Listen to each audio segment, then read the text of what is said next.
Right, so welcome back to another video on this channel. Welcome back to another episode of my Premier League Game Week prediction series. This is now Game Week 32. We're well and truly into the crunch time in the Premier League this season for teams at the bottom and the top of the table, still competing for the top 4 places and of course trying to beat the drop for relegation as well. And yet we have some really good games in this game week. And yeah, it's actually a bit of a weird game week, this one, because it actually does extend to the next Thursday night, so it's pretty much like 5 or 6 days long, this game. But nevertheless, we do have some very good games and we will get straight into it now, starting off with the game taking place on the Friday night football, and that is taking place at Goodison Park.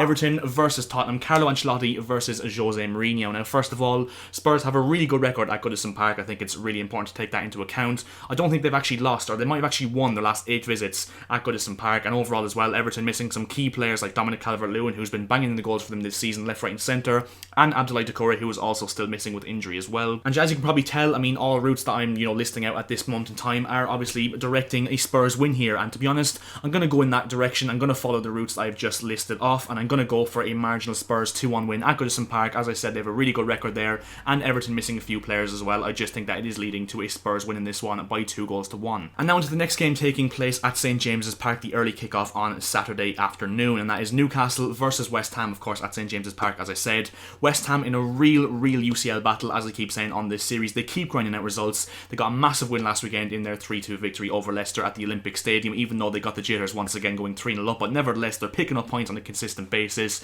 Newcastle themselves got a huge win last weekend, a massive win against Burnley at Turf Moor to obviously bring them much clearer of any relegation trouble. And overall, I'm going to go for a West Ham win in this one, simply because I think that Newcastle, they got the win last weekend, they'll probably go back to losing ways, and simply because of the fact as well, West Ham are on mad good form at this moment in time. Jesse Lingard, an absolute baller, definitely going to the Euros in the summer, no doubt about it, and I'm going to go for a 2-1 West Ham win in this one to, solidify themselves once again in the top 4 for yet another game week. And now into the next game, also taking place, I think, on Saturday night, or it could be a 3 o'clock kickoff. I'm not actually 100% sure, but it's taking place at St Mary's nevertheless, and that is Southampton versus Crystal Palace. Now, first of all, Southampton once again, after that real, heroic comeback against Burnley, they got absolutely battered last weekend against West Brom by 3-0, a really shambolic performance from them on Monday night. And overall, Crystal Palace as well, I think it's two sides that are kind of settling for, lower mid-table mediocrity, I think, this season. I'm pretty, convinced in saying they're both in similar positions in the league table. I think Southampton, though, they have to start winning games. I mean, they're not going to be in any relegation trouble, I do think, but overall, they want to be, realistically finishing mid-table this season, so I think they need to start winning games if they want to do that.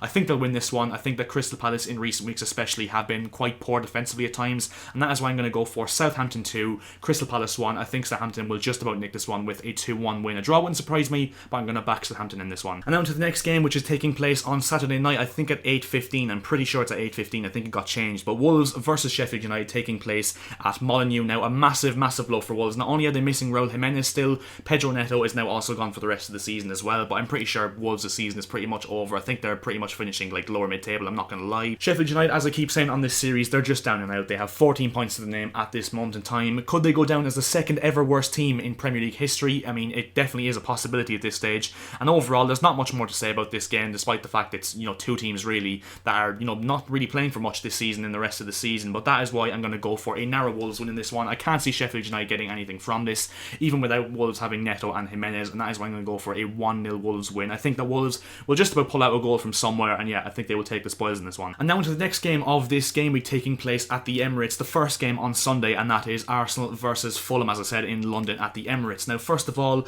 Arsenal, they don't really have anything to play for. I think it's fair enough to say. We'll just get that over and done with. Fulham, on the other hand, very much do. I mean, I think it's now or never for Fulham. They've lost their last 4 Premier League games, a massive blow to their survival chances last Friday night football against Wolves, a 1-0 defeat at Craven Cottage. And yeah, as I said, they really need to start turning, not even draws into wins. They actually need to start turning losses into wins at this stage, because I'm pretty sure they're like 6 points behind Newcastle at this moment in time, and Newcastle as well have a game in hand, so they really need to start winning games, Fulham. I do think they will get something from this game, especially with the fact that Arsenal have just hammered Slavia Prague by 4-0. I think Arsenal's, ambitions are left in the Europa League at this stage. I think they put all their eggs in that basket. I do think Fulham will get a draw for this one. I think it would be a really entertaining game from a neutral perspective. I've gone for Arsenal 2, Fulham 2, and yeah, not exactly a point that Fulham will be overjoyous with, but I think a point that they will definitely take considering the fact that Arsenal are, a top 6 club still, and yeah, definitely a point that they will take on the road to survival potentially. And now into the next game on Sunday, taking place at Old Trafford, Manchester United versus Burnley. Now, United still hold that record. They've only lost one game in the Premier League since the 1st of November, of course, when they lost 1-0 to Arsenal. And that game they actually lost between then and now was against Sheffield United at home, so really, really just, terrible result for them. But nevertheless, they're doing really, really well. They pretty much solidified themselves as the second best team in the Premier League this season. However, Burnley do have a really good record at Old Trafford to my knowledge, and last season in front of a full Old Trafford as well, Burnley did win 2-0 thanks to 2 goals from Jay Rodriguez as well, so Burnley can be a bit of a bogey team at Old Trafford for United. And for that reason, I think that Burnley will just about get a draw on this one, I'm not going to lie, and I have gone for a really, really boring game, a 0-0 draw. I've gone for Manchester United 0, Burnley 0 at Old Trafford, simply because of the record Burnley have, and I think that United are due some drop points as well. So yeah, 0-0 draw at Old Trafford between United and Burnley. And now into the next game, also taking place on, I think that's actually taking place on Monday Night Football actually, and that is at Elland Road, Leeds United versus Liverpool. Now this is going to be an absolutely cracking fixture. I mean, the first one of the season as well, on the opening day of the season, was a really good game as well, of course, on the Saturday Night Football on the first day of the season, when Liverpool won a 7-goal thriller by 4-3. But Liverpool, well and truly back on form, it does look like, in the Premier League, despite the fact they got knocked out in the Champions League by Real Madrid in midweek with that goalless draw 3-1 on aggregate.